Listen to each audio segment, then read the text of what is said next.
Welcome to Online Design with me, your host, Jeff Floyd. I'm designer-in-chief here at Celebrating Home, and one of the things that I love doing are DIY projects, right? Do it yourself.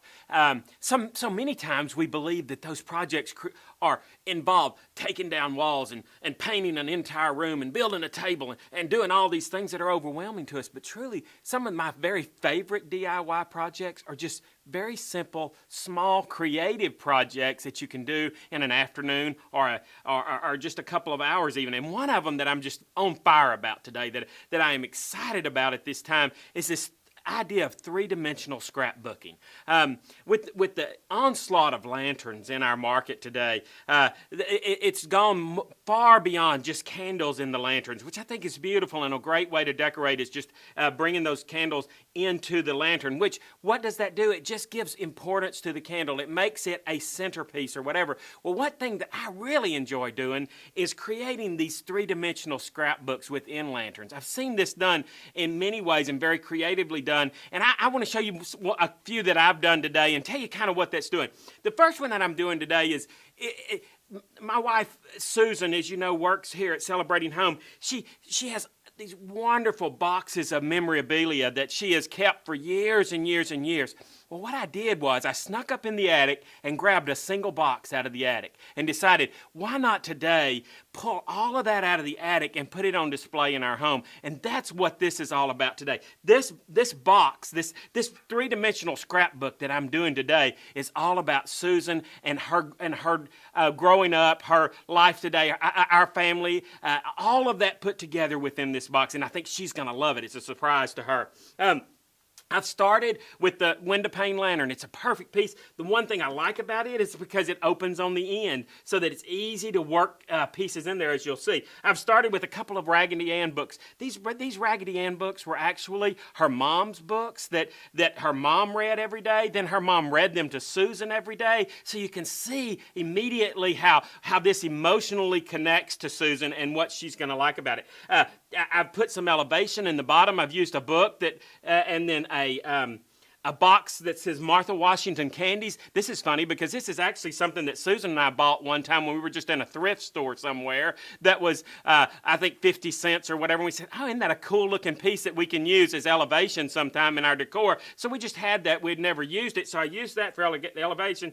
Then I used the books kind of in the background just to give us a good back, to give us a good three-dimension feel, because you want things from the front all the way to the back of that.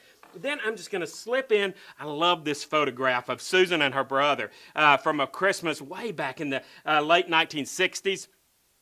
Just a great, obviously Hank had gotten a cowboy outfit for Christmas. The silver icicles on the tree, everything about this is so nostalgic to me, and she's going to love this. So we're going to just tuck this right inside the case here. I'm going to take it all the way to the end and just pull that right into there. So you see now that we're creating, and I'm going to start there and work this way naturally because that's the way I need to get my hand in there. Then I'm going to come in and I'm going to put, I think it's a great idea. I took our marriage license, I shrunk it down to where it was about this big. Then I just laid it in some very strong tea that was not diluted in any way for a few minutes, pulled it out, and then let it dry. Rolled it up, took just a piece of yarn that again we just bought at a store, and then that's representative of our marriage, and I think that's going to be a great piece there as well too. We're just going to lay that right in there as well too.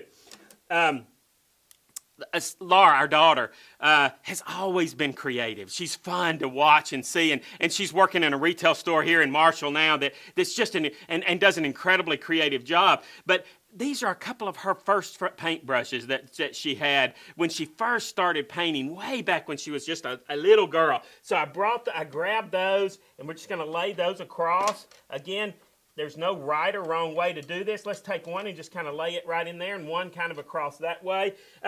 Walter, our son, who is not creative, he is certainly, one time he took a creativity test, and Susan and I were a little hurt because he didn't score well, so of course we went to see the teacher and said, what's the story with this? And he said, well, on the round circle on the page that they were told to make something else, he made a baseball.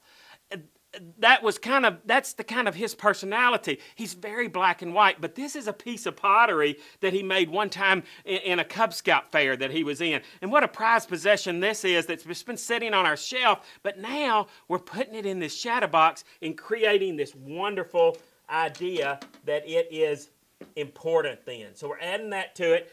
The milk pitcher from Susan's dad, that he used every day when he ate breakfast, we're just going to tuck that right into the edge right in here. How wonderful. I love all that. Then we shut the door and it's done. Can you imagine what an exciting gift this is for Susan? How incredibly excited she's going to be that these things are on display every day in our home. What I love about it is that now you have that interesting piece that causes conversation when people come into your home. I love decor that invites people into your life, and I think that's what this does. They say, why in the world is those paintbrushes in there? Why is that picture with that cat in there? Why are those Raggedy Ann books in there? It creates conversation with our guests when they come into our home. I've done a couple of more here I want to tell you about just quickly. This is another one that was just some things that I had picked up at our house. It's a stopwatch, some glasses. A pocket watch, glasses. I've taken an old ledger, again, a ledger sheet that we picked up, some paper that we had found at a thrift store one time, rolled that up again, did the same thing with the book in the back, then shut the door. How fun is that? Whether you have these things in your home or whether you're out shopping and can grab some things, it's just an interesting way to decorate our homes that creates a buzz with our guest. And then finally, the one that I call the Nature's Own one that I think is a lot of fun. An activity that I think is fun for us all to do with our children, our grandchildren, any guests that are with us in our homes, is just to go out and gather things from nature. This box is all about that. It's got some twigs that I started with that is just cut from nature. It's got some a nest that we found years ago one time when we were walking. Seashells, we've taken lots of vacations to the beach and to tropical locales. How fun is that that's just kind of a piece of that? Natural elements create this entire box. And again, I'm going to set this on a mantle. I'm going to set it on an end table. I'm going to set it on a sofa table behind. I'm going to bring it into the bath. I'm going to bring it into our bedroom and put it on the dresser. All those things are available to you, and what an incredibly creative way to decorate. Again, DIY, do-it-yourself project using window pane lanterns or the oval lantern or whatever the lantern is that you have, but a DIY project that takes you maybe 2 hours to put together, and that's only if you have to go in the attic like I did this morning.